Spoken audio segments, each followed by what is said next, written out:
I believe there's a place for consent decrees, no doubt about it, but I think when we have consent decrees where nobody admits any guilt and they only pay a relatively minor fine, that it will not change bad behavior. I think when you prosecute people and the penalty is severe, that changes behavior. The RICO laws, you don't just fine the company $40 million for $40 million worth of bad behavior. You fine them $80 million for $40 million worth of bad behavior. You take the Mercedes, you take the office building, you take the Rolex watch, and that changes behavior. The only way you change behavior more than that is when you put somebody in jail. That really is a game changer. I don't see anybody going to jail. All the criminal activity we've seen from Wall Street, I just see a real lack of accountability and prosecution. I don't expect any of you to be able to answer this today, so with the chairman's permission and the other members' permission, I would like to ask each of you to please submit in the next week information to us about how many criminal prosecutions for wrongdoing you've actually pursued and how many convictions you have. We have some notations in here. Some of you submitted that, but they didn't get that explicit. I'd like to know how many stipulated settlements you've had. I'd like to know the amount of the settlement and also the amount of damages that the settlement was pertaining to or been established. Please do not send me any of those stupid brochures that the Public Relations Department does for you guys that talks about how great you are and just highlights a couple wonderful things that you did. All I want is the facts, simple, pure, nothing more, nothing less, and nothing else. I think the other members would appreciate that too. Mr. Stefano,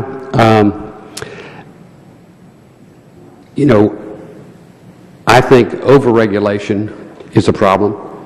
I think when your regulators go into a bank and they say, we're going to put this loan on non-accrual because the parents made the payments while the kids were unemployed, I think that's improper. When they say, we're going to put this loan on non-accrual because it was modified, it was renewed, the interest rate was changed, I think that's bad behavior. The most egregious thing I've ever heard is when your regulators go to a bank and say, we don't think these people should be able to make the payment given this economy, even though the loan's been in existence for 7 years and they've never been 1 minute late. They found a way to make the payment.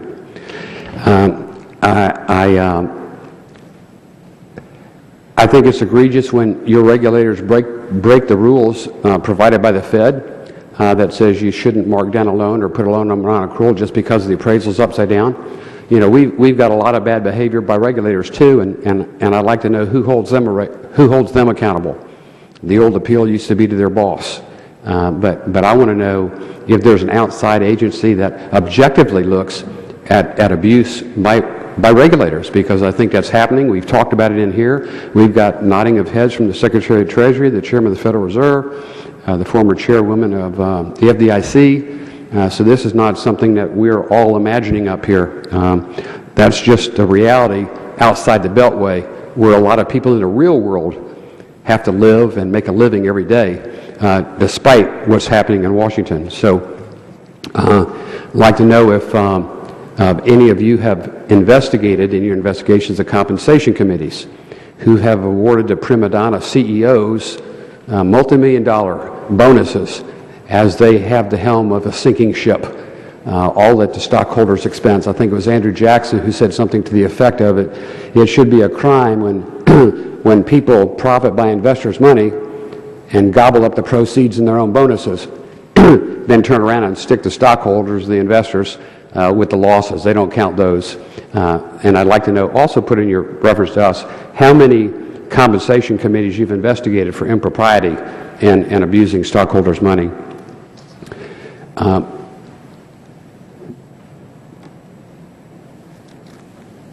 I have actually been involved once with a false charge and was attempted by the other side to be intimidated that